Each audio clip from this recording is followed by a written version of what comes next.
So I got scammed into giving my banking information to someone. No, you didn't. I swear to God.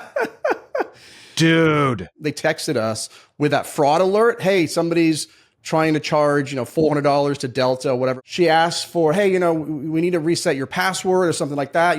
Can you type in your password into the text? And they're asking for the code. And so the code's getting sent to my phone. And then they're saying, hey, give me the code. And so I'm handing over the code. I'm doing all this stuff for a while, including giving her the password, and then Heidi and I looking at each other. And I'm like, this is starting to sound a little bit suspicious. Call Chase. And I'm like, hey, has there been like a disputed charge or something on? And they're like, we have no idea what you're talking about. So anyway, luckily I figured it out right in the middle of the conversation. So I hung up on them and called Chase and then. Oh, so they didn't get anything? They didn't get anything, man, but they got my password. And looking back, obviously, I mean, you hear about it all the time. It's like they never ask for passwords. Like you should never give anybody their passwords or whatever. And somehow the way they did it was so smooth. And it was like, but luckily no money left the account.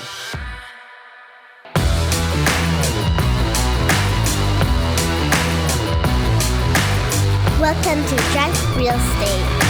Grab a drink and enjoy the show. Hey there, welcome to episode 81 of Drunk Real Estate. I am Kyle Wilson, Ashley Wilson's husband. And who's that I see? Do we have a new host there? What's his name? Mauricio, what's up, buddy? Dude, I missed one episode and this is it? I mean, Jesus, come on. I don't know. I'm already getting word that you're going to be missing another one, like in another week. Like we're getting to the point here. Like you got to wonder if you're committed to it. He's going to make us reschedule, I think, like 4 out of the next 6. Yes. Where are you going to be this time? Where were you last time and where are you going to be this time? At least tell us a good story of why you had to miss. So last time I was in Maui, slumming it for work. And then next week I'm going to be going to Puerto Rico to a 900-acre freedom farm out there. So go check that out. So, I mean, both third world countries with no internet, apparently. I get it. You drinking anything tonight? So I got back from Maui and my entire family was on influenza A. So I am taking care of myself. I'm drinking a 2024 Vita coconut water with no pisco in it. A pisco-less. So not only do you skip the episodes, but then when you do come back, you don't even drink. I see how it is. Dude, you don't understand. My family has been out cold for like 6-7 days already, man. Well, Jay's been sick for like 2 weeks, and it looks like at least he's got a wine bottle in front of him. Jay, how you doing? I do. In fact, I had to make a Costco run today for anybody that reads our daily economics newsletter. Oh, yeah, it might be closed. Yeah, dredaily.com. Sign up for our daily economics newsletter. But if you read it, you know from today's headline that Costco voted on a union strike. So starting January 31st, if they don't come to terms, we're going to have a strike with 18,000 Costco workers. I don't think it's going to impact my ability to buy wine, but just in case, I went to Costco today, bought a bunch of wine, including a bottle of my daily drinker, Oberon. So that is what I will be. And you sent me a picture. I'm more concerned with the supply of eggs because Costco really does stock up on the eggs, and there's a shortage of eggs here in SoCal. I don't want those eggs to be thrown away and wasted. I think it was like $6 for 2 dozen. So pretty cheap here. At Costco, they'll get you. I'm not going to lie, Jay. I did read your your thing on the Costco potentially shutting down, and I did go and spend $400 at Costco just because I was worried. There's just a couple things that they sell that you can't get other places, so I just stocked up on it. I don't think it's likely that they're going to shut down, but they'll probably have some fewer workers and supply issues. AJ, how's it going, buddy? Doing pretty good. Got my red Solo cup, my Diet Coke, ready to go. Nice.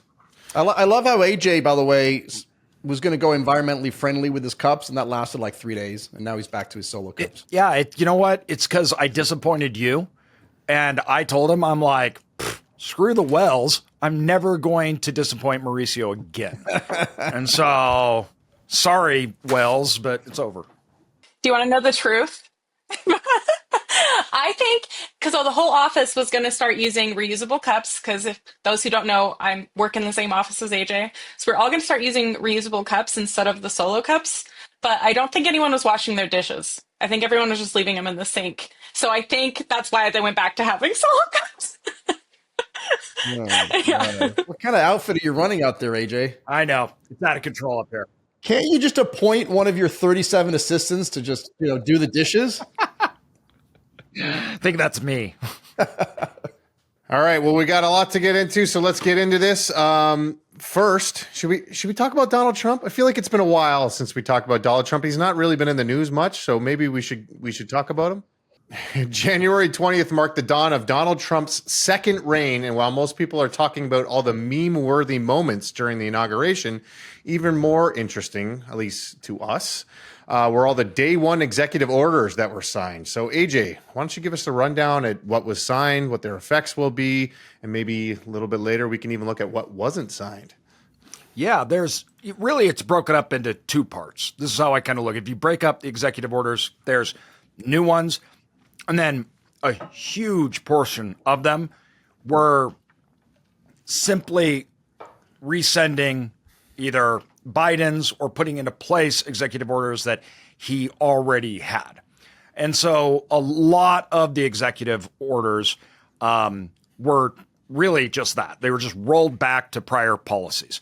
That made up everything from energy environment to some of a lot of DEI stuff, right? He yes, got rid of all that. Yep, he went after a whole bunch of that kind of stuff, which once again was simply all they were doing was rolling back executive orders that had been signed by Biden.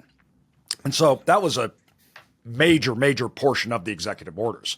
The new executive orders introduced focused primarily in the areas in which he campaigned on and promised on, and is beginning to see what he can do on.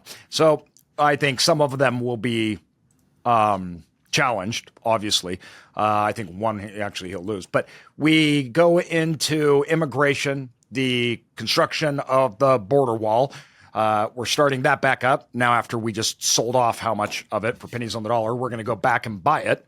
Gotta love politics. And then we have the Remain in Mexico policy. And so that's that asylum seekers stay in Mexico while awaiting the court decision. The economy, we have the Buy America, Hire America, and that really was to increase an emphasis made on American goods. And that is specifically around the H-1B visa policies. We have tariffs on Chinese. What specifically does that? Well, I haven't seen that one. The Make America Buy whatever you said. What specifically does that call for? So the review, basically, you have the H-1B visa policies that this is catered around. I don't exactly know how administratively it is, but it's basically put an emphasis on the utilization of the H-1B visa policies and who's making them and how it's being used. I think it's more for show. Honestly, I think it's one of those things that seems like America, we just do for 30 years. All the politicians are like, buy America, right? Make America, but nothing really ever comes out of it. He also had one that was like for foreign policy, it was America first. It was like an executive order, and I read the order, and it was kind of like the order was just like, everyone's directed to put America first in whenever dealing in foreign policy. Like, that's like, what does that even mean?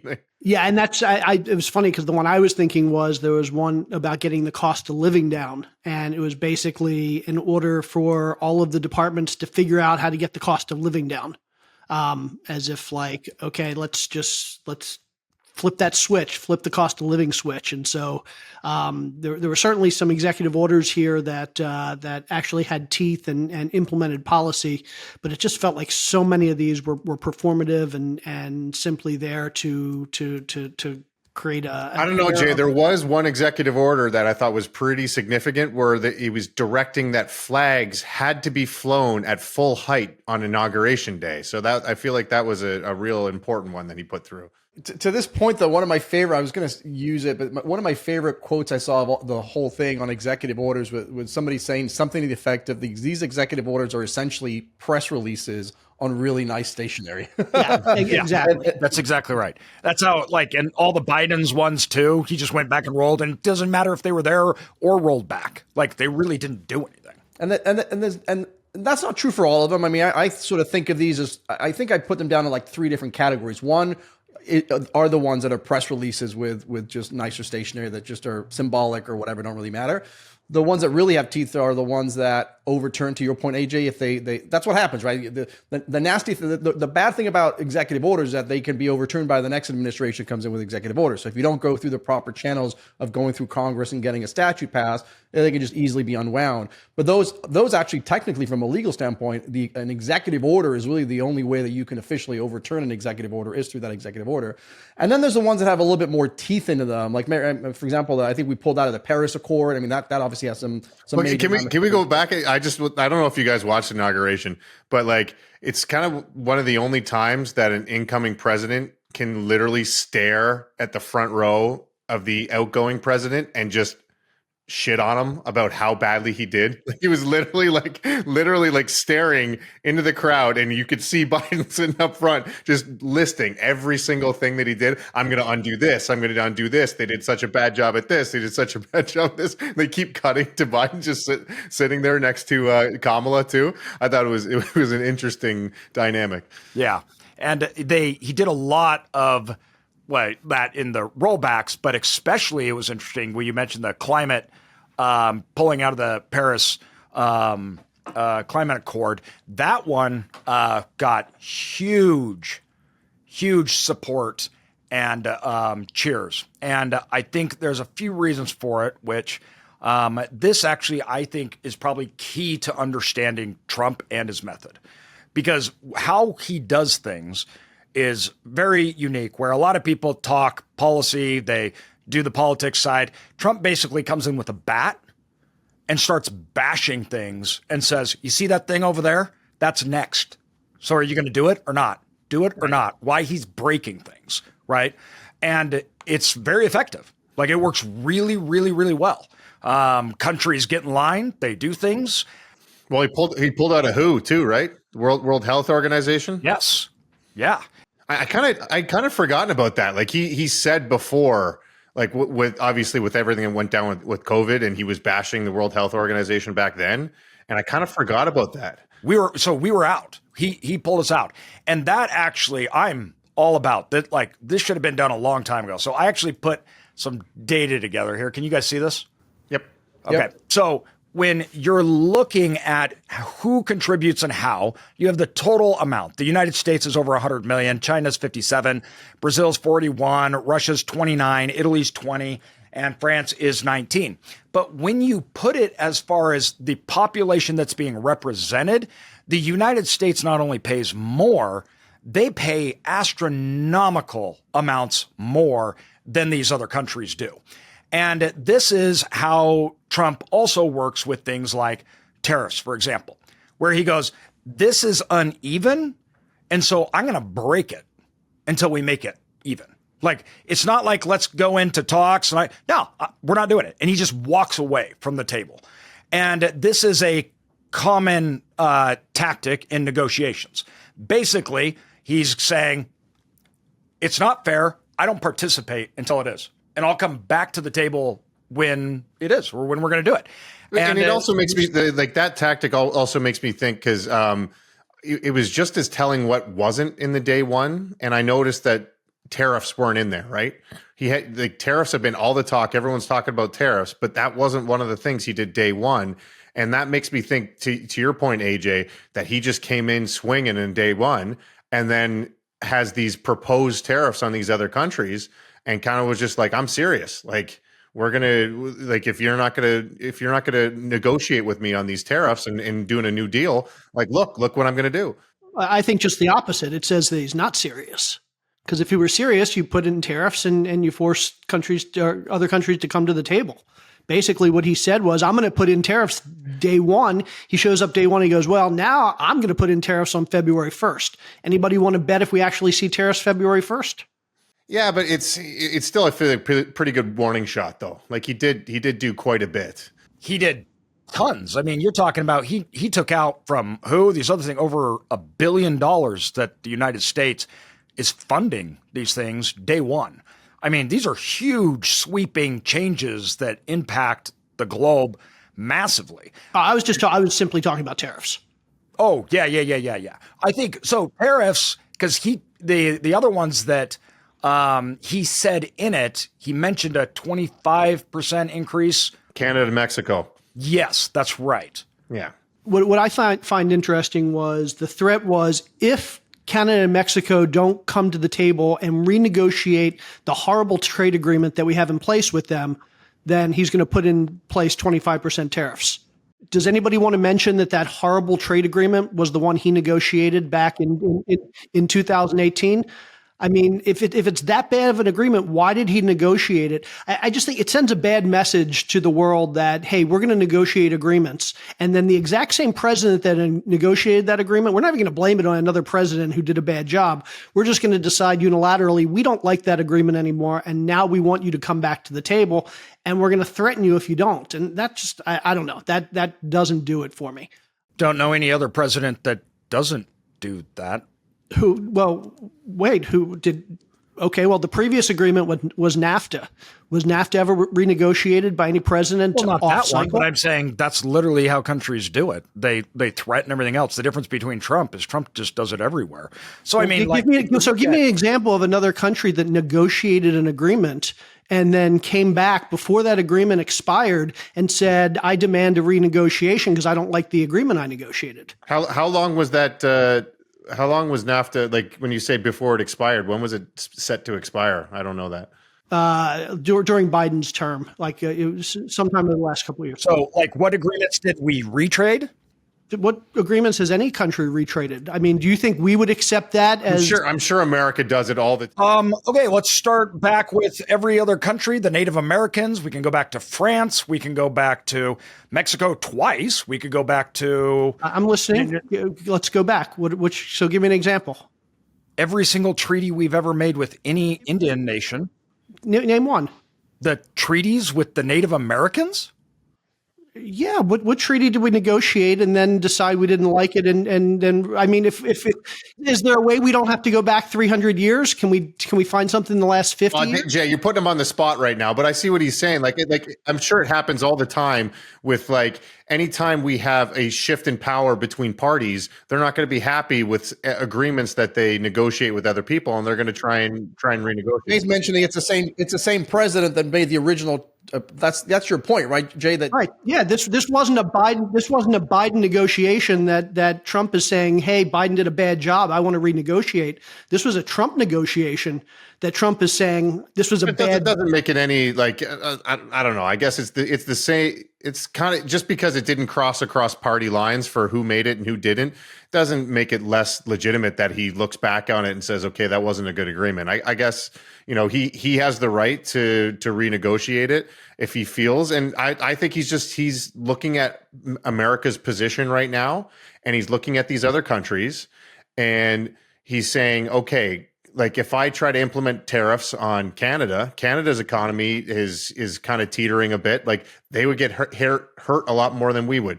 China right now is struggling. China's basically, they got like deflation. So like if they all of a sudden were hit with tariffs, they would be struggling even more. He sees us as a position of power and he's taking advantage of it. I don't like that's kind of I don't know, to me, that's America. I don't really see a big issue with it, even though I am Canadian. Well, we learned last time that trade wars are not easy to win, and Americans suffered last time, and Americans have been suffering for 6-7 years now because of tariffs. And so, well, maybe he's learned his lesson then, Jay. Maybe it's one of those, like he just implemented them and he saw the effects of it. And this time he's going to want to negotiate more instead of just implementing and looking back later. That maybe that's his tactic. Yeah, and that's my point. I don't think we're going to see any significant tariffs during this administration because I think he's learned his lesson, and it's just a question of does his threats have teeth? And I guess we're going to find out. It depends on your definition of significant. Do you think that there are going to be tariffs though? Because I do think there will be. I just, when he starts throwing out 25% on this, 30% on China, 100% on China, like I don't think they're going to be anywhere near that. But I do think there are going to be some sort of tariffs implemented. I think there won't be tariffs implemented for more than a month. I'll go on record at all. No dollar value. There might be, but it'll be gone in a month. I just, at least that I echo what AJ said in a previous episode, where I just like reciprocating tariffs to me, like no brainers, right? There's other countries that have tariffs on us on certain things. Like we should at least just reciprocate there. And by the way, that would be a huge. I mean, if that actually happens, Jay, that would be actually a smashing success, I think, under the Trump scenario, because that's what he's doing. He's using it for a negotiating tool. So if he puts tariffs at 25% and then they're gone within a month, it's because he's gotten whatever he wanted to get from that negotiation. So that's probably what he wants to do. My guess is he doesn't want to put the tariffs on. He wants to just threaten it, but he may put the tariffs on, and then after a month or 2 or 6 months, if the other side caves to some of his demands, he could then take it off and renegotiate whatever he wants to renegotiate. I think that's his plan. That's the plan, right? It's not. I suspect that either there will be no tariffs or there will be tariffs with very quick retaliatory tariffs against very targeted groups of Americans. When Canada starts tariffing energy or Mexico starts tariffing cars or food, we'll see what happens. And so also, I think it kind of slipped through the cracks because there was a lot of other big executive orders, but he also did pull out of that global tax deal, which I couldn't really figure out what I thought was going to be the downstream effects. But essentially that was implemented in order for these major companies, think Apple, Google, and whatever. They were, I think what was the famous one with Apple, Ireland, where they would shift around where their places of business were to globally to basically avoid paying taxes. And so they had to come up with this global minimum tax rate and, these reciprocating tax agreements. And he pulled out of that. So, I don't pulled out of most of the, so he really went after the world, which was, once again, that was something he campaigned heavily on, was these organizations that is viewed as supersede the United States. He really went after those and continues to, and that had, his base had broad support over those things. And so those were really important that he did. The other thing he went after was the complex, the government industrialized complex and everything else. He went after hard. And there's a few big ones that he did that I think there's a few practical ones and a few that just seem like they were out of spite. Yeah, he had the weaponization aimed right, which it was like this to take fairness and preventative measures for federal power to basically, he had things that were auditing government agencies and looking at how government agencies were working on different political parties and citizens. There's he did the, of course, government censorship, also not the censorship one, but the regulation freeze and the hiring freeze. He did all of those to basically start going down that road. Those were pauses, freezes. They didn't have anything. Yeah, it was like 90 days or something, right? Yeah, like 90 days. So basically in an effort to go out, look, and try to accumulate. One of them including they have to deliver their feedback and reports for those two. I think it was within that 90-day time frame. So until they all got done, they couldn't be reviewed until the 90 days. Return to office too. Those the hiring freeze and people had to come back to work in the office. Yep. And if they didn't, they'd be let go. I think is how that was set up. I feel like that's an easy tactic that a lot of tech companies started to use. Where like if you're getting to the point where you feel like you got to thin out your workforce, then you just put back in return to office, and there's going to be a portion of your staff who like they've gotten very used to, or they've even moved because they've been able to work from home. And once you mandate return to office, like it seems like Trump's trying to thin out the herd a little bit, and that might be and that's actually been very common over the last few years in the private sector. Tech companies and things like that used it as a tool, right?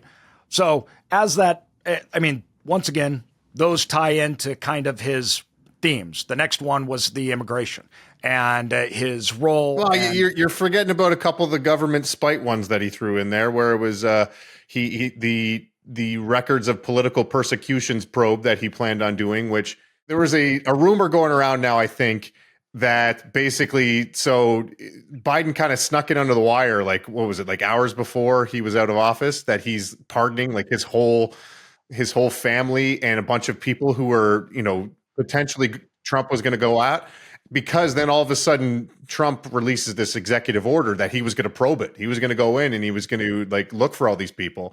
So I guess that he can't really. It's the first time in history that a president has ever pardoned someone and given them blanket sweeping pardons without a crime being presented. It's never happened. It's also the first time in history that an incoming president literally threatened to weaponize the DOJ and the FBI against his political enemies multiple times, including in his inauguration speech. Yeah, but the other administration actually did those things that you're saying. You can argue that there was juries and judges, and I mean, if you don't like our judicial system, then let's change it. But All right, guys, I'm trying to mediate between the two of you before you go off. So let's, I didn't argue. I said, yeah, just like the other ones did. well, because the other funny little spiteful one that I saw where he signed an order where he revoked the security clearance of all the people who were involved in the Hunter Biden laptop scandal. So basically anybody who testified under oath about the Hunter Biden laptop scandal that proved to be false afterwards, he revoked all their security clearance. So yeah. So just if we were wondering if Trump has changed, we're going to have the same Trump this term. So he's. Oh no, I think it's even more so. And I think he came in. He's very clear about it. He's like, what was done was. He's like, it's wrong. We disagree with it. Everything else, and he's had a mandate, and he's following through with it. And but also don't forget that it's happened before, but very rarely does an incoming president not have to worry about getting reelected, because most incoming presidents, they don't want to mess around the first 4 years. They want to get reelected and do a second. He doesn't have to worry about that. So he's got 4 years. He can do whatever he wants. He can, and you got to remember, this is a guy they literally, the Biden administration signed an order authorizing lethal force as they went into Trump's home and went through their families, their children, everything else. They just destroyed it. This is not a guy that's happy. He's ticked. His wife's ticked. They're not happy. He doesn't need to get reelected. And he has been, as they view it, on. Yeah, dude made how many billions of dollars on his meme coin the day before inauguration? He doesn't even need money at this point. Day of. Yeah. So, I think that this is a guy that's had every reason, and he is. I mean, he's going to do what he said. And I think it's very, very clear. I don't know why anybody would think differently. And he's going hard and will continue. Yeah, I think so. Let's to wrap this up. I think, correct me if I'm wrong, we haven't touched on the energy thing. So he did one thing we did call, and if you go back to our predictions episode, one of the questions at the end for fun was, is Trump going to declare a national emergency in the first year? And he didn't waste any time. He declared a national energy emergency, which. There have been energy emergencies back in the 70s, but they were responding to a fossil fuel shortage. And so there was an emergency declared to kind of increase drilling and help the shortage there. Specifically in Alaska, too. So he opened up a lot of ways for Alaska to open up drilling, which have been basically impossible. And so it does put the question what a national emergency has been considered when we've been energy independent for a while. Well, he did that one and immigration. He did two national emergencies. Yeah. And you can argue that immigration, the national emergency, was actually good, because you can argue that there really is one. Pretty hard to argue that there's a national energy emergency. I guess that's what I was saying. The immigration thing. The energy one was just he pulled it out so he could get the energy stuff done. Yeah, and I think that's just ridiculous. I mean, if you can't get Congress to do it, and it's not a real emergency, then you shouldn't be doing it. Yeah, it's pretty evidence. Like what's he constantly say? Drill, baby, drill. Like all he wants is just good. And it's the whole reason he pulled out of the Paris Climate Accord, right? Like he knows that if we are drilling more, if we're producing more oil, it's going to be great for our economy. It's going to look great for his numbers, and I'm sure he's got a lot of buddies who are in the energy industry, and it's going to be great for the country as a whole, not so great for the environment. So this is just a way for him to get a little bit extra powers and be able to pull it off. He always he did it last time. He invoked the International Emergency Economic Powers Act to get around for TikTok. So if it's good enough for TikTok, it's probably good enough for Oh yeah, or did we mention TikTok? There was an executive order on TikTok. Yep. So they won't enforce.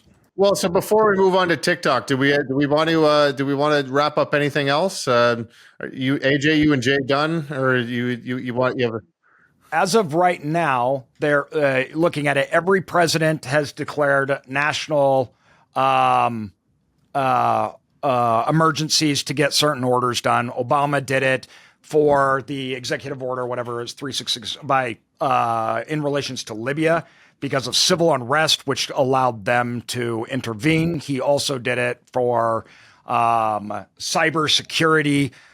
He also did it for the Somalia thing. So this is actually very common. Presidents will find issues that they key in on, and they will do national emergencies for different things, and that allows them to open up and pave ways. All of them did it. Biden's were, Biden did it 5 times here. So he did one based upon the Tigray region. I don't even remember anything about that or what that was at all. He had one that had to do with the foreign activities of Russian governments. And that was how they got in and were able to do a bunch of the cyber activities against Russia.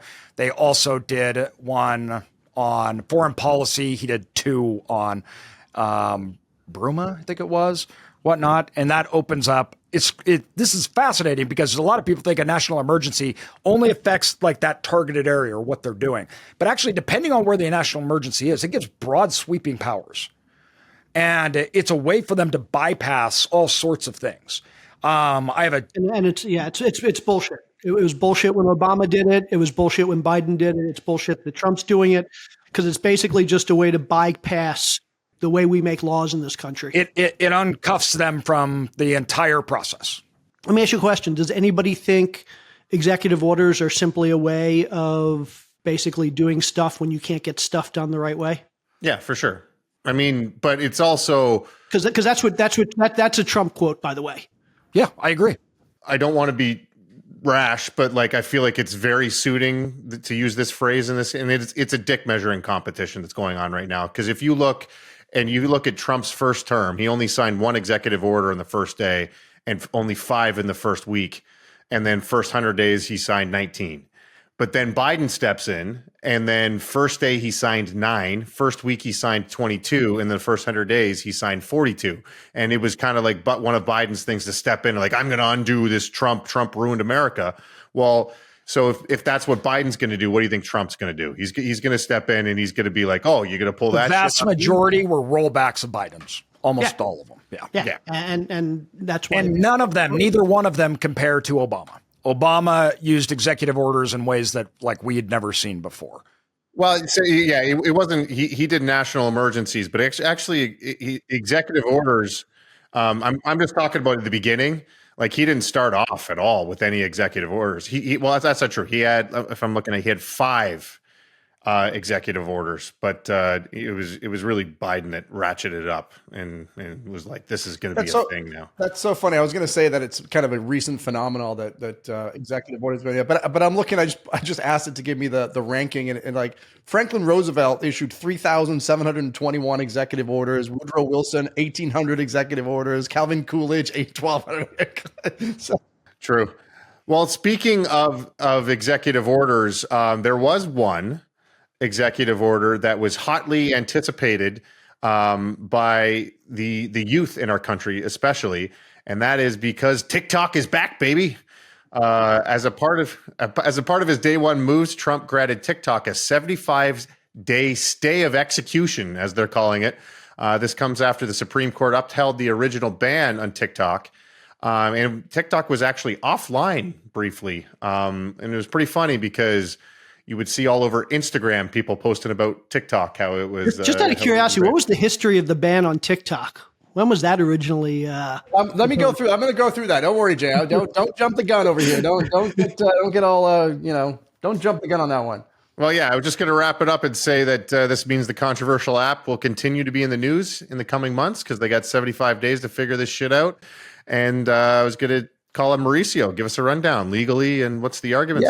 Yeah, and I want to do the legally. You probably read a lot about it, so I want to do a little bit different stuff here. But that executive order, by the way, is actually one of the few that actually is a legitimate executive order. It's a power that he has. It's granted by the statute that allows the president to give a 90-day extension. So that's actually one that's within his purview. But to Jay's point, we talk about the original ban. You said something about the Supreme Court jumping in to overturn the original ban. That's not actually true. The original ban the person who brought this up from day one, who started this whole mess, is President Trump in his original term. Trump first brought up this issue right before he left office, his first term in August of 2020, and he issued an executive order because he was concerned about the platform. He basically says that these guys automatically capture, and I'm going to just quote, he was concerned because the platform automatically captures vast swaths of information from its users and is susceptible to being used to further the interests of the Chinese government. That was a concern that President Trump had, issued an executive order, because basically the challenge or the problem that TikTok has is that it's owned by a company called ByteDance, as you guys may have heard, and that is located, there's a lot of business in China. And so they're subject to Chinese laws, and Chinese laws require, check this out, I'm going to quote it as well. The Chinese laws require the platforms to assist or cooperate with the Chinese government's intelligence work and to ensure that the Chinese government has power to access and control the private data that the company holds.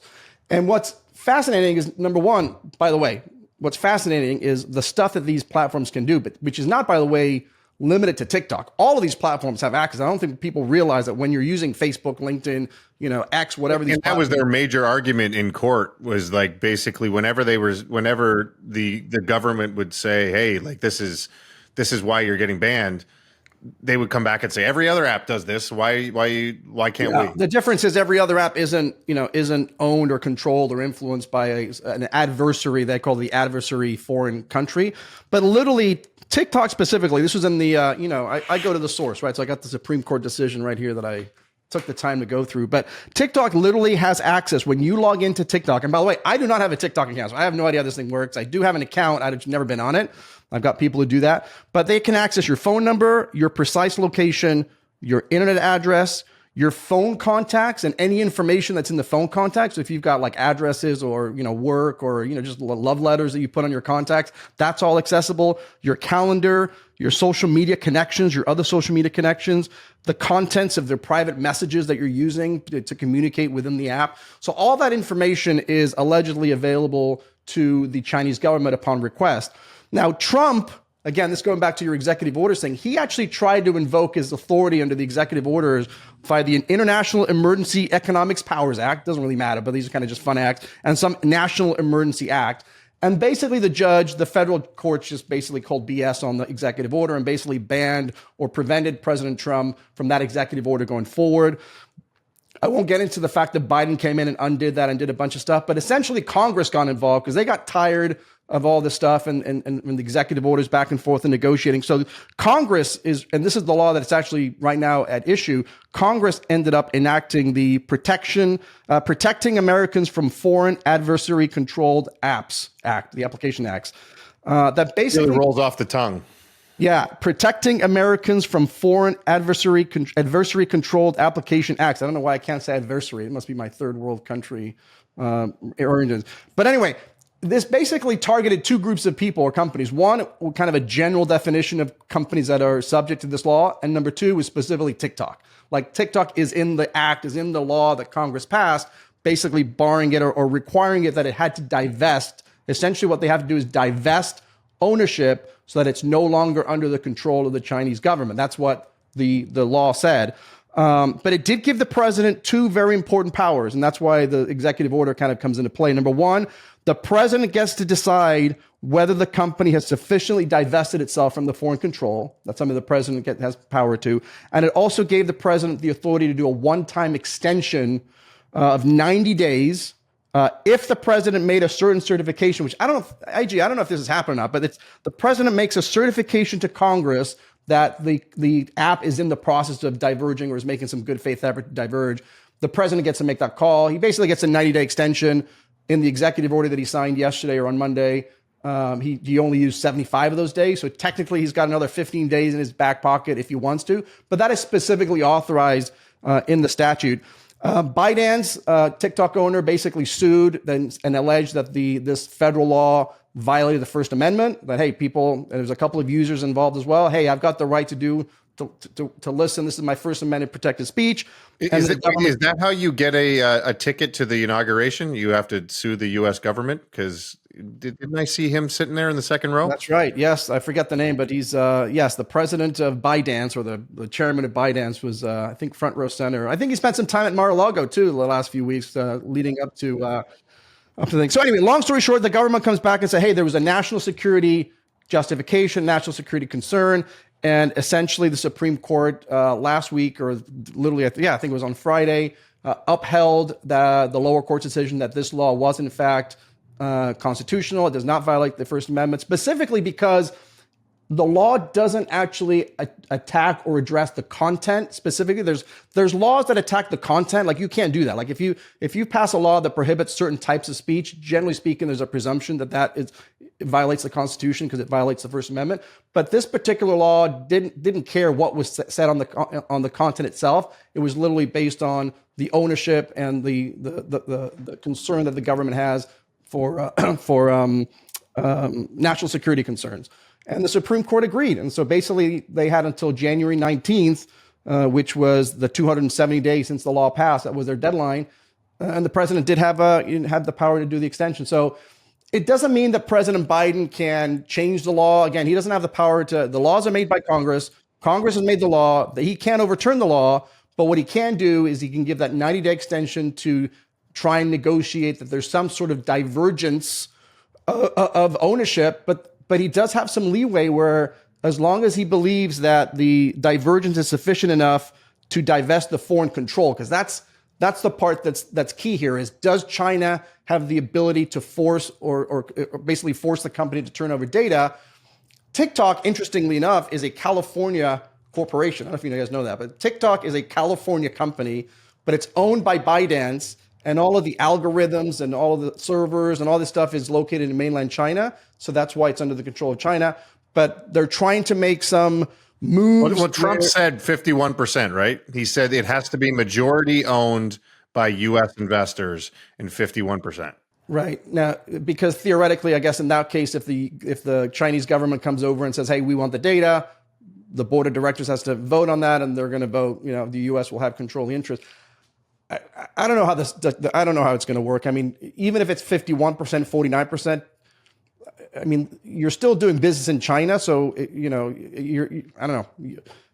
It's going to have to be completely divested for China in order for China not to be able to have access to the mainland, the frameworks, the internet, all of that stuff is located in mainland China. They're going to have to ship that off somewhere else. Maybe Taiwan would be a good place. I don't know. Well, Taiwan might be part of China soon.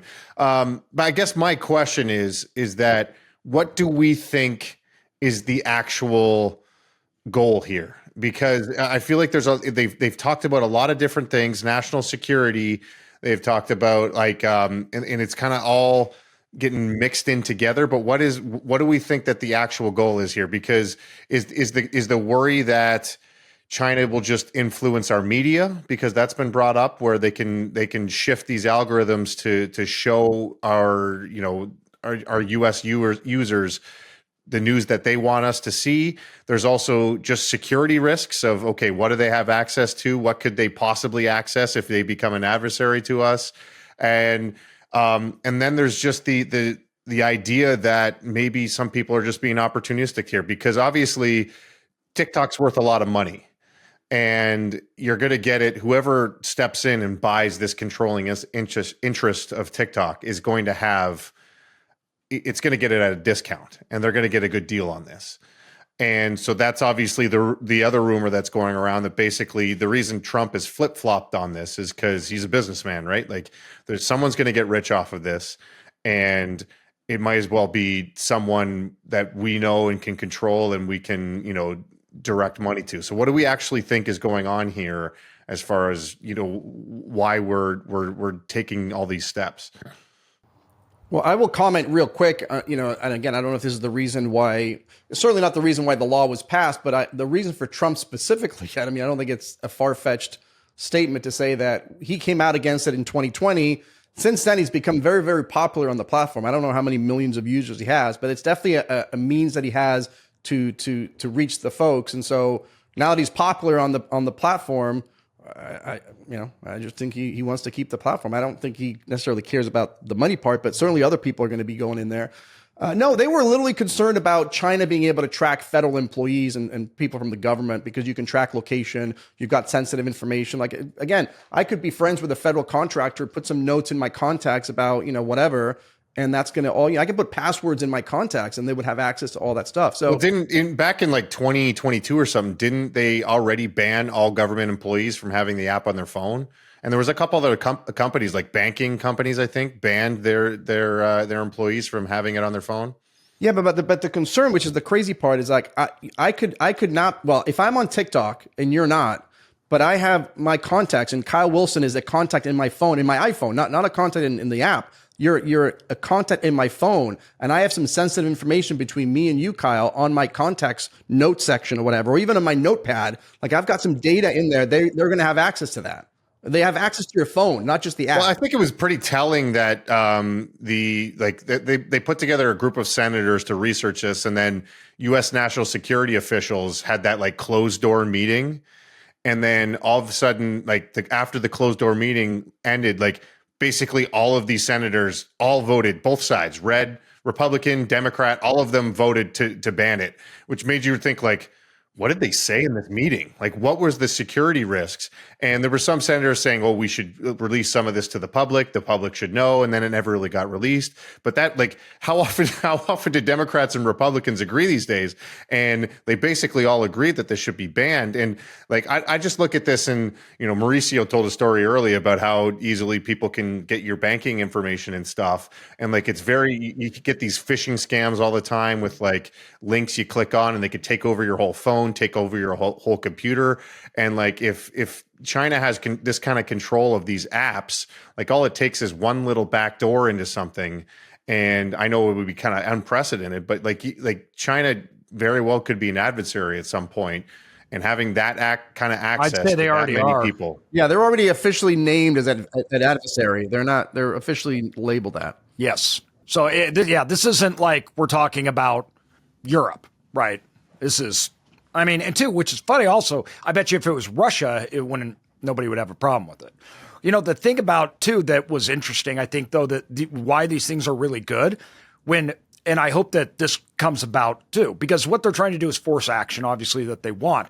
When Trump originally went after them, it was actually way worse because the computing and the cloud storage of TikTok wasn't even in the United States. So basically, they went after him, and Trump's like, we're going to get rid of you, everything else, and force them to do a deal with Oracle that ended up being the Texas deal, and moved all cloud computing into Texas and cloud storage of all TikTok's data. And now, it doesn't mean the Chinese government doesn't have access if they own it, right? So, but at least the cloud storage, it limits how we actually know where it is, everything else. That was a move. So it's not like these things don't have good even outcomes, where I don't think the government cares. Obviously, the government doesn't care if people are dancing on TikTok videos. So I think they want a solution that works, but they just don't know how to get it. It's like, how else do we get it except for forcing it here? So originally they got the cloud storage all moved over here. All data came over here. It's in Texas now. And I think that's what they were hoping, something similar in a divesting option would be taking place. Well, a lot of investors have been stepping. Even Elon Musk stepped up and said he would buy it too, right? And I'm guessing one of these people or one of these groups who ends up stepping in, and because that's I see a very almost 0% chance that TikTok ends up getting banned here. They're going to figure something out, and I just predict that someone who's close to Trump is going to get rich off of it. That's just what I'm assuming. Well, even if they don't get banned, they can still be around because they don't, because the executive branch doesn't enforce, which is kind of what they're doing now. Yeah. All of the companies do that. So Facebook collects, Meta collects, everybody collects the data. Now, do they share it with the Chinese government? On purpose, maybe not. But the question I always have is I'm still amazed how relatively easy, no matter what company, what corporation, certainly the government, how easy it is to hack into these systems, right? So how difficult is it really if the Chinese government really wanted the data? Because the Chinese government, or the argument in favor, is basically, look, the Chinese government has more efficient ways of getting this data and tracking. Using a TikTok app is not the most efficient way for them. There's other ways for them to get the data. But if it was the way to get the data, that they could just hack into Meta, they could hack into LinkedIn and all this stuff, and hack into all these other platforms and get and access the data that way. Because I've yet to see anybody. Well, I don't think it's the fact that the problem was the arguments they were making in the Supreme Court. If you look at like the back and forth, because they did release the transcripts, and all TikTok kept saying is, well, show an instance where we've done this, where we've actually crossed the line, where we've sold or we've influenced anything, we've done anything, and they haven't. They haven't. There's no proof that they've done it to this point. Right, you don't have the Chinese memo, the Chinese government memo that outlines all. You didn't get your hands on that memo. But then the argument is, but they could, right? Like in the future, if they needed something to happen and they wanted to, do some sort of campaign against the U.S., they could by using this app. I think it has more to do though with what Mauricio said. It's access to the phones. It's not. And I'm not doing my job here unless I'm pissing off every one of our listeners. So let me do my best. If I didn't do it in the first segment, maybe I can do it here. You guys give our government and the folks in our government way too much credit. It's all about money and it's all about power. And Joe Biden was all for saving TikTok when he came into office. Then he cozied up to the Chinese government, and then suddenly now we have to.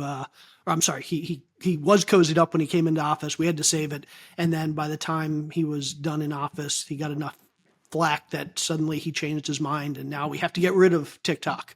And if you guys remember, you probably don't, but I remember back in 2019-20, Elon Musk claiming we must not censor or get rid of TikTok. Free speech.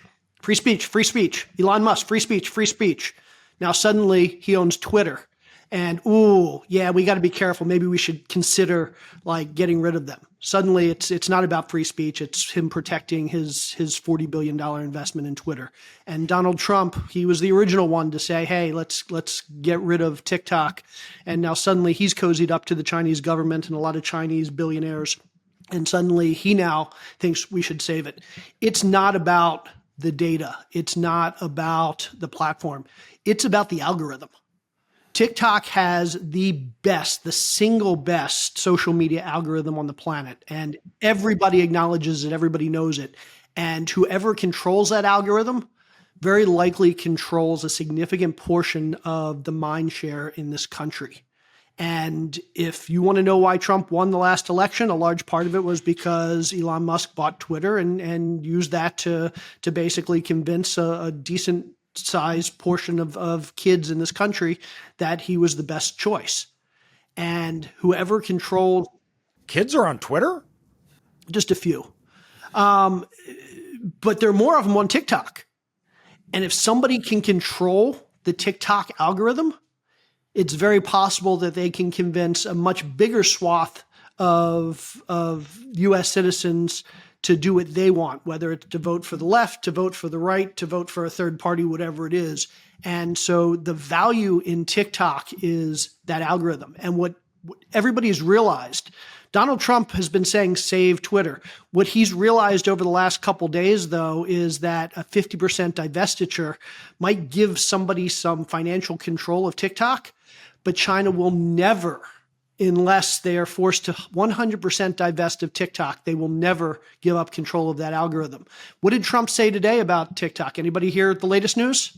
Let me quote Donald Trump from a couple hours ago. Worthless. I might not save it after all. Basically, China has said they're not going to give up the algorithm. They'll divest 50%. Yeah, but what changed, though? Because he said 51% before, and then that he'd be happy. Because he's not going to get the algorithm, and he's realized that. And China's made that. They've been saying that the whole time. So Jay, are you saying that China owns who owns the algorithm? Well, ByteDance owns the algorithm. Right. So if I own 51% of ByteDance, don't I have access to the algorithm? They were going to carve it out. Last month, TikTok said any cell, the algorithm would be carved out. That's not new. And two, also, by the way, you mentioned Elon Musk. He was the largest proponent and still is of not banning TikTok. He actually went and campaigned for TikTok to remain independent and not to do a ban. No, no, that's not true. About 2 months ago, he came out and he said, we need to be looking at this seriously. They could be a national security threat. And it wasn't until Trump said, hey, we should get control of it in the hands of American owners that Elon stepped up and said, yeah, good call. So he's happy for TikTok to stick around as long as somebody, I wonder who, is an American owner. But before then, here says the opposite. Says he talked about how it has to do with censorship of government, and when's that from? So the Economic Times had a big one from was it a day ago? We can go back. Yeah. Absolutely. He's changed his tune the last week or two because he thinks there's an opportunity for him to actually own the site. He's saying not to sell it. By the way, I'm just pulling. I hadn't seen it. So, but Jay, I mean, again, the comments of Trump. This goes back to our earlier segment. Trump is calling it worthless. I may not save it after all. He's making all these statements. What is he doing? He's negotiating, just like the tariff thing. He's negotiating, saying, look, if they know we're going to save it, if he says, look, I'm not going to buy it, and you're going to be worthless, and it is going to be, well, not about worthless, but if they don't have access to the U.S. Market, it's going to be significantly worth. Yeah, they already, like ByteDance already has basically the TikTok equivalent, a different one in China. So, right. But it's not. But I'm guessing revenue wise, I don't know what the revenues of the company is, but I'm guessing a big chunk of the revenues comes from U.S. users. And so if it has to shut down in the U.S., it's going to be a major hit. So this is just Trump. To me, when I read that article, it's more about him doing his usual negotiation. I might save it, may not. It's worthless. So that when he comes to the negotiating table to acquire 51% or acquire the algorithm, that's what he's trying to do. None of them care. None of them care about national security. They care about money and power. If they cared about national security, there would never be a single flip flop on this issue. They would put their. Yeah, I thought it was just a money thing and a Chinese government thing where they just stick it to the government. Like people obviously don't really care about their privacy, right? Like if you saw like TikTok was about to get banned and everybody went to that Red Note app, which is flat out owned by the Chinese government. They were basically just saying like, oh, you're going to ban us from this mildly shady app. Well, we're going to go to the full shady app just to do a big FU to you and say, you can't tell us what to do. So it's the people obviously don't really care about their privacy. So obviously there's other reasons for the government to be caring. Yeah, and I just put in the chat here, even back into April 2024, they did a huge thing where Elon Musk went to the Hill. Everything else is like, this is anti-American. What are you guys doing? TikTok. Here, let it go right here. Well, it is interesting because, if it's as Mauricio said, it's an American company. So it is like stationed in America. It is technically an American company, but there's that little nuance where they have to answer to the Chinese government. So I don't know. Why don't we do a roundtable here? Just remember again, everybody's talking about Trump and Elon as if they have some. I mean, obviously they have the power theoretically to negotiate the purchase of it, but from a legal standpoint, I mean, it was 352 in favor and 65 opposed. 352 to 6. It was a massively bipartisan law that passed. It's not all branches of government, all Senate, Congress, executive, the U.S. government, unanimously. Well, let's go around the horn here and let's see like what people think. Before we do that, I just want to address what AJ was saying. Here's the tweet from Elon, and if this doesn't make it clear what his concern is, it should. I've been against a TikTok ban for a long time because it goes against freedom of speech. That said, the current situation where TikTok is allowed to operate in America, but X is not allowed to operate in China is unbalanced. Something needs to change. So this isn't about freedom of speech. This is about. Those are, I don't know. I read that as two separate issues. He's taking a shot at China. That has nothing to do with him saying that they should sell, saying the government should take him over. Nothing. That says he wants to be in China. Yeah, but it should be then unconditional. If it's freedom of speech, then it doesn't matter if he's in China or not. TikTok should be allowed to be in America. But he's not saying. He's not. I don't read him as saying that. I think he's just pointing out that the imbalance with China. He says it's unbalanced. He didn't say anything about selling it or anything else. It's the same thing with tariffs. It's the same thing, like, just in imbalance there. But I do want to go wrap this up and go around the horn. And I want to say, what do we think? A, this is going to get sold, and B, to whom we think it's going to happen. So I'll start with you, Mauricio. Do you think this is going to get sold in the next 90 days? So just to be clear, it has to be sold. There's only two options. So again, there's no extra powers here. There's two options. In 90 days, it's either divested, 51% or whatever, or it's banned. There's already a law. So that's what I'm asking. What do you think of those two scenarios? Which one do you think is going to happen? And if you think it's going to be a sale, who do you think's buying it? Can I ask you a question before? Because I just want to make sure I understand this. Why does it have to be 51%? What if Trump says, I think 25% divestiture is enough? Well, let's just go based off the assumption of what we last heard. We last heard 51% was the last number he gave. Yeah, I mean, again, so it would basically be challenged. Like, it has to sufficiently divest of ownership, and if 25% divests it, then that works. But I don't think anybody agrees that 25% is enough. Could he direct? Maybe 51% isn't enough. Maybe Congress comes back and says, no, it's got to be 100%, and it gets challenged. I mean, it'll just be another lawsuit that happens in court. Could he direct the DOJ just not to enforce? Yeah. Well, not the DOJ, the executive branch if they don't do anything about it. I mean, there's definitely instances where things are, marijuana is obviously the number one easy one to fix. Marijuana is still a category 1 narcotic, as bad as cocaine. Because in his executive order, he stated a promise to TikTok that they would not, even though it was law, that they wouldn't do it. And that's why TikTok went back up. So basically they said, yes, it's law, but as the executive branch, we are the only branch that can enforce, and we're not going to. And that's why they went back up. He said, we will not enforce the bans. Am I allowed to ask my question now? Yes. I, the Almighty, I'm giving you an executive order that you can ask your question. So, Mauricio, do you think this is going to get sold? Whatever percentage ends up being allowable. I'm just saying 51% because that was the last news we heard. Do you think it's going to get sold, A? And if yes, who do you think is going to buy it? Yes, I think it's going to get sold. Who's going to buy it? I don't know. I heard Mr. Beast was in the conversation too.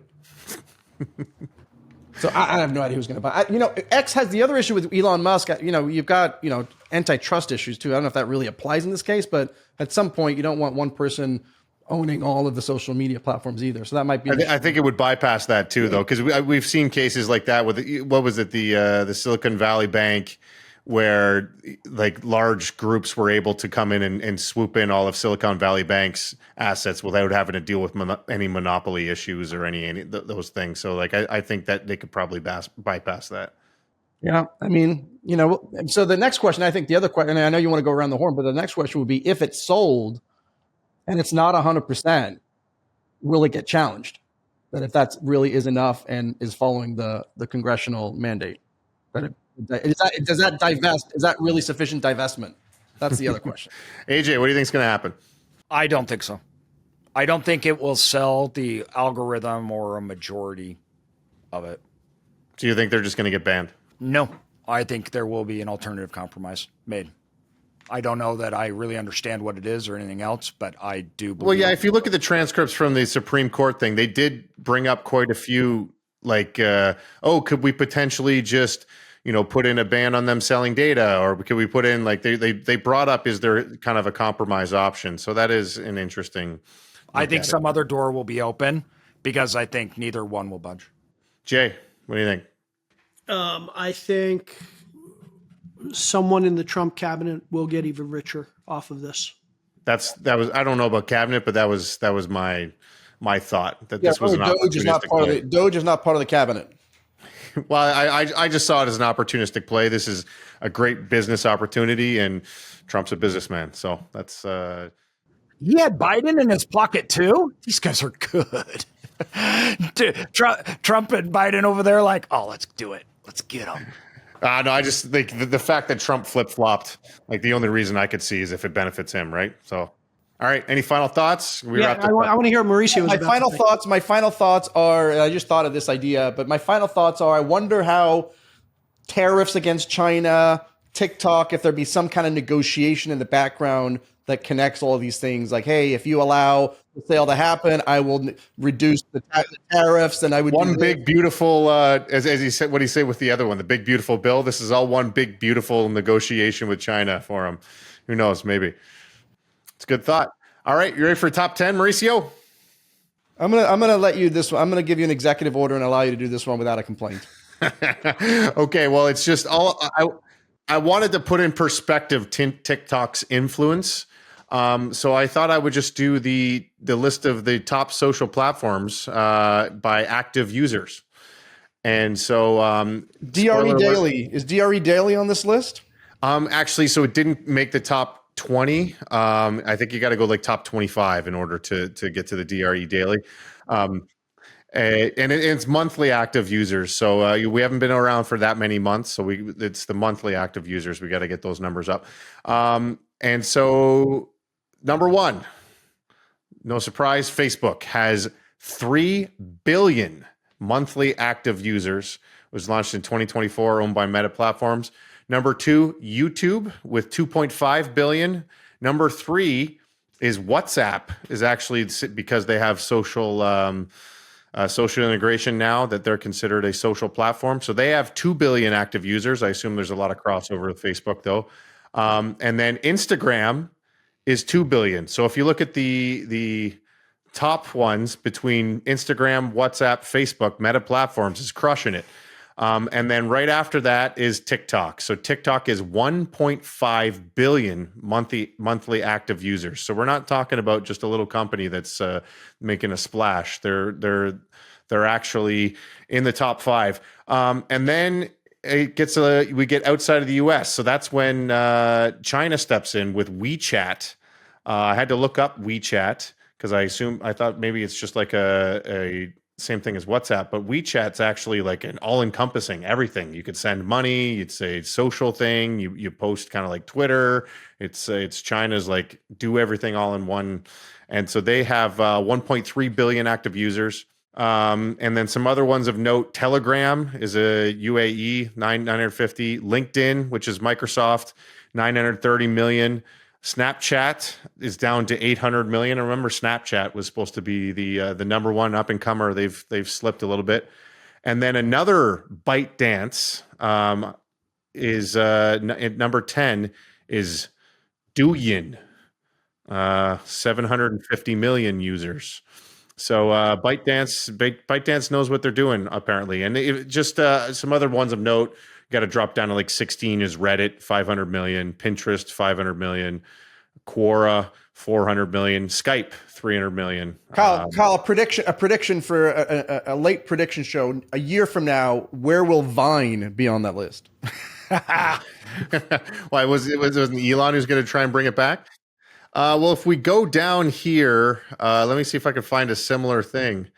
Because like if you go to like, I don't know, even Twitch has 180 million, Discord's 150 million. So it's not inconceivable that they'll get 100 million users if Elon wants to pour a little bit of Vine got up to 200 million active users in its height in 2015.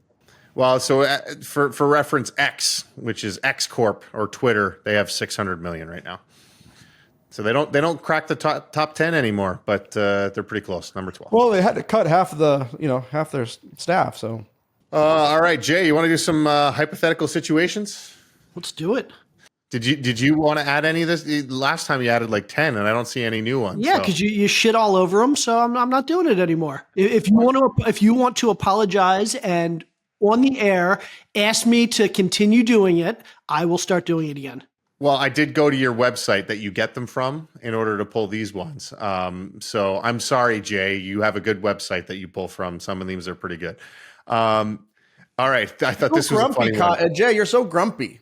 He's been very combative and grumpy all week in the chat and on the episode. So I've been sick for 2 weeks, and I apologize. We'll have to address that. Actually, let's make this the intro where Jay's apologizing for being grumpy at the beginning, so everyone hears. So everyone's prepared. All right. So Costco's going on strike. It's really that's what did it. Jay's not going to be able to get my whole Costco for a month. I can't get past it. That's it. That's his. He goes twice a week with his wife. That's his date night. All right. Here, I thought this was a fun one. You're offered $1 million a year, but you can never wear pants, shorts, or underwear. Basically anything designed to be worn on the lower body, which my first thought was, well, what, you're just going to walk around bottomless? But no, the caveat was you can wear like a very long shirt or basically like, a kilt. But with no underwear, a kilt with no underwear? Yeah, you can't wear any underwear. So for $1 million a year, would you take that offer? No way. Just free balling everywhere you go. The Commando? No. AJ? Yeah, I agree, Amanda. Why not? Right?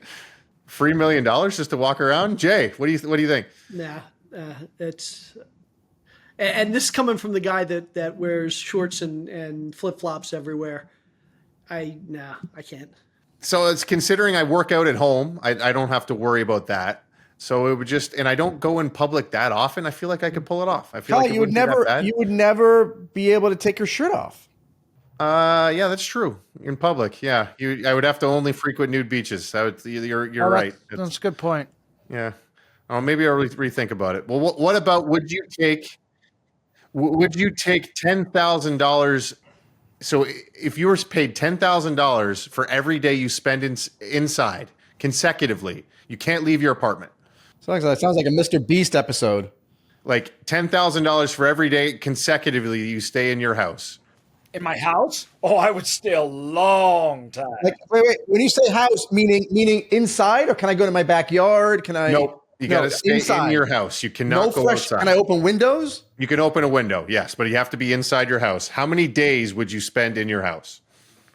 I'll say, how many days would you spend in AJ's house? Let's keep it all even because it's going to be much easier to stay in AJ's house than it is most other people's houses. So how many days would you stay in AJ's house? Man, $10,000 a day. So that's $3.6 million for the year. I like how you had to use a calculator for that. I'm freaking getting sick. Yeah. Hold on. Oh, let me make sure hold on. How many is that per? Well, could you make it a year, Mauricio? Or half a year? Yeah, half a year for? I definitely could do that for sure. I mean, my house isn't too shitty either. So, I mean, I got nice views, and if I can leave the window open, I mean, yeah, I could do that. So you're saying a year? That's how long you'd put? Well, I'm just saying it's 3.65 million, right, Jay? Let me just double check it. It's $3.65 million, right? Well, why not 2 years then, Mauricio? That's. I'm going to say, could you do 10 years? I mean, we got to give me an answer. Well, how long would you go? Oh, how long would I go? I would go at least. I would commit to a year. That's 3.6 million. You can't go to any of your kids' like ballet recitals, or you can't go to any events with your wife. You can't go to a movie, out to dinner. You can't do any speaking gigs. I missed your ballet. Here's a $10,000 check because that was Your kids are old enough to appreciate that. My kids are still young enough; they wouldn't care. Here's $10,000. I need a live stream, helmet cam. Yeah. I'd do a year. I would do a year. A year? You do 1 year? How long did you do, AJ? So, I want to say that I would do a year. I'm like, oh yeah, a year. I just like. I'm one of those guys that I get claustrophobic, things like that. So I feel like I'm like all in it. I'm like, oh yeah, this is easy. And for like 3 weeks later, I may be like, I can't do it. I got to get out. So no, you got, so the caveat is you have to commit it to a certain time and follow through. You can't just be like, oh, I see how long and like, how long can I make it? Oh, so it's all or nothing. That's good. Yeah, I'd do a year. I would do a year. I'd a year. Holy cow, that's so hard. For $10,000 a day. You pay for I make a deal. $20 a day, I'll do a year. $20 a day? Give me an excuse not to leave. Absolutely. Jay's like, I'll pay you. I'll pay you $10,000 a day. My wife wouldn't let me pay to do it, but like if I said to my wife, "Hey, honey, I can make $20," she's so frugal. And I'm such a homebody. We could probably negotiate it like $20 or $30 a day. Where your she's kids seem happy, kind of like homebodies too, so like they would probably hang out with you quite a bit. No doubt. Yeah. I see. I don't think I could make it a year. I would only commit to half a year. I think they could do half a year, and then that's like, because a full year is like that's a long time. Long time.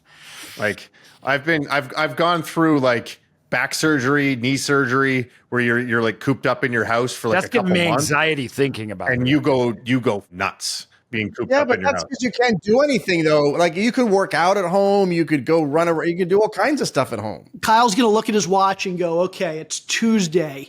By next Friday, I've got season tickets to the Eagles for next year. by the following Wednesday, I'm going to Fiji for. But he's a not week. looking at his watch. He's using his spreadsheet. Yeah. Gotta build up the spreadsheet. Yeah. It gets a lot easier when you're spending that money in your head. All right, well, consensus 1 year, I guess, but I'm below consensus. I think I can only make 6 months, but that's what I would commit to. I just keep expanding my house. So like my house would get like 3 times the size, and every spend time the they're first building 6 it, I'm months just like, I'm just paying Yeah, for but it. AJ, but the builder, the contractor is going to come around. Hey, we have a problem around the corner. You got to check. You're like, I can't leave my house. I can't check out the problem. I can't tell you. Live stream me. Yeah, can you FaceTime me from this room out there? Yeah, you put an indoor pool out with the first 300,000 that you make the first month. Does a roof? Because like I have the wraparound, porch balcony outside. It's like top. No, you can't go outside. No, that's super easy. No, you can't. I have a little quad area. No, I have a quad area. No, you can't go outside. Okay, You'd have to enclose it. All right, plugs. Hey, you got anything for us, Mauricio? I am going to plug my elite. I have a name for it. It's called the Elite Syndicator Program. It's my new. It's not really a coaching program. I'm actually teaching and advising how to raise capital legally. So drop a comment. Just comment "coach" on the YouTube comment section, or follow me on Instagram and send me a message "coach," and I'll send you some details. Awesome. ESP. That's a good acronym for you. AJ, what do you got? I'm going to do the YouTube channel again. We've been rolling out some of those new videos, long form. They're doing awesome. Alex is just absolutely killing on it. So go check it out. We've got some incredible data and things we're walking through. Check it out. Nice. Jay, what do you got? Plugs. I don't have any plugs. I'm going to plug Costco. Guys, do the right thing. Don't let that strike go through. Come on, we need you. All right, and as usual, I'm going to plug my wife. She's been crushing it lately.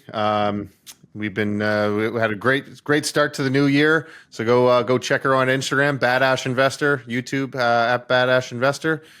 She's much better looking than Jay and smarter. So why not go follow her? That's all I got, guys. Are we all together? What are we going to try and tape a makeup so we could be all together again, even though Mauricio can't make it? That's right. All right. Well, just for Mauricio. The world revolves around my schedule, and so we're gonna have to figure something out. Yeah, I know AJ's not busy at all either. I'm just hanging out.